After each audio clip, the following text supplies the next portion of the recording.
அல்லாஹ் மாலிக். என் அன்பு பிள்ளையே, உன் வழித்துணை சாயப்பா உனக்காக பேசுகிறேன். இந்த சாயிபாபா மீது என் மீது பலருக்கு பக்தி இருக்கிறது.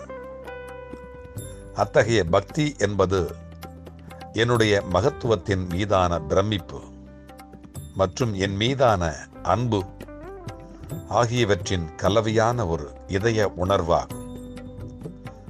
இந்த வினோதமான கலவையானது வரம்புக்கு உட்பட்ட நோக்கத்தில் ஒரு விஞ்ஞானியை மக்கள் மதிக்கும் மரியாதையாக வெளியே வருகிறது. ஆனால் எல்லை இல்லாதது பக்தி.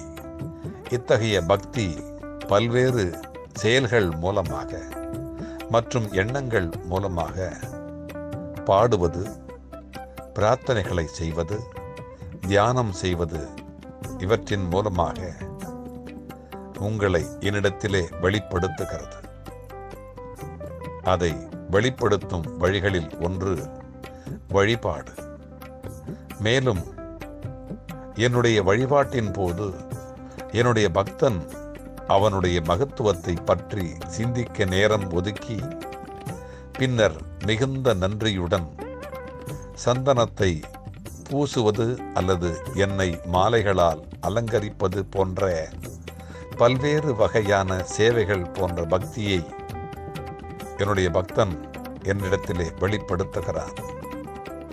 அவ்வாறு செய்வது அத்தகைய பக்தி மற்றும் என்னுடைய பாதத்தில் ஒருவரின் சொந்த இருப்பின் தூய்மையை, அவனுடைய மனதின் தூய்மையை இன்னும் அதிகமாக அனுபவிக்க உதவுகிறது.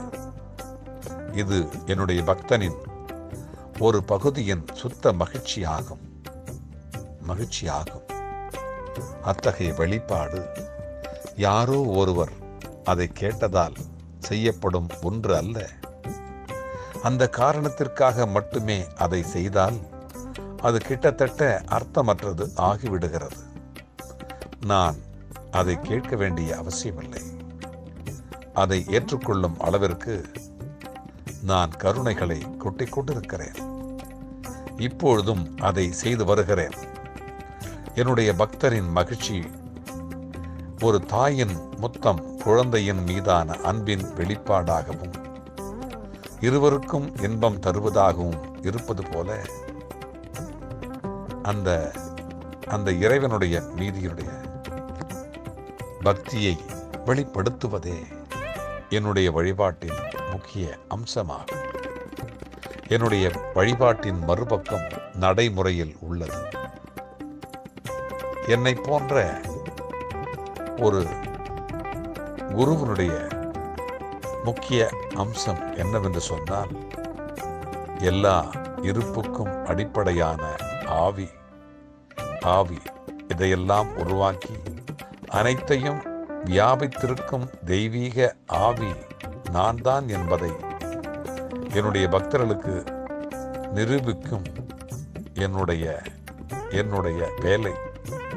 இப்படி சிந்திப்பது பக்தனை சிறு சிறு எண்ணங்களிலிருந்து விடுவித்து அற்ப விஷயங்களை கடந்து என் மீது பக்தியுடனும் நேர்மையுடனும் நெறி நிறையுடனும் மகிழ்ச்சியுடனும் திறமையுடனும் ஒரு வாழ்க்கையை அவன் நடத்துவதற்கான உணர்வை எழுப்புகிறது.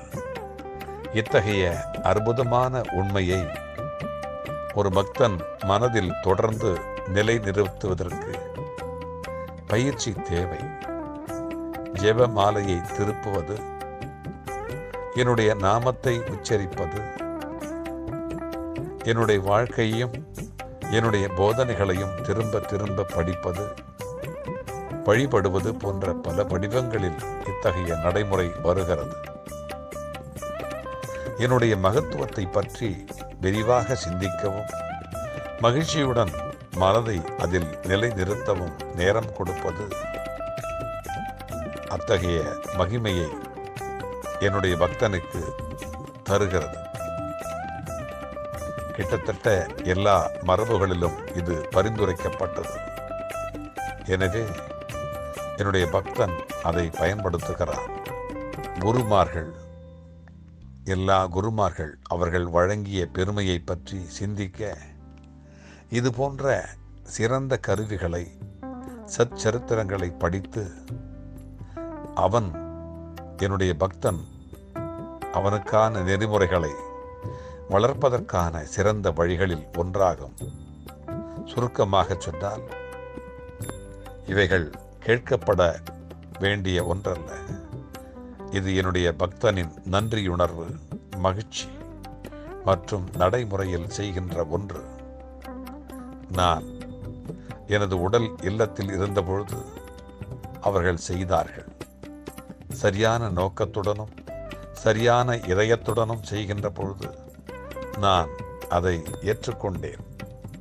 கிட்டத்தட்ட 100 ஆண்டுகள் நான் மகா சமாதி அடைந்த பிறகும் என்னுடைய பக்தர்களுக்கு இன்னும் கூட கனவிலும் நனவிலும் விழிப்போடு இருக்கின்ற பொழுதும் நேரடியாகவும் தோன்றி புத்தகங்கள் மூலமாகவோ அல்லது மற்ற மிருகங்கள் மூலமாகவோ மற்ற மனிதர்கள் மூலமாகவோ இன்னும் அவர்களுக்கு உதவி கொண்டுதான் இருக்கிறேன். அற்புதங்களை செய்து கொண்டுதான் இருக்கிறேன். அவர்களுக்கு போதிப்பதும் அப்போது செய்ததைப் போலவே இப்பொழுதும் நான் செய்து கொண்டிருக்கிறேன். என்னை நினைத்தால் போதும், அந்த இடத்தில் நான் வந்து நிற்பேன். எந்த விதமான சூழ்நிலைகள், எந்த விதமான சிக்கல்கள் இருந்தாலும் எல்லாவற்றையும் தகர்த்து எறிவேன். தன்னிகரில்லாத ஒரு பிள்ளையாக, மனிதனாக மக்கள் இடையிலே உன்னை தலைநிமிரச் செய்து வருவேன். என்னை நினைத்தால் போதும், அங்கே நான் இருப்பேன். அல்லாஹ் மாலிக்.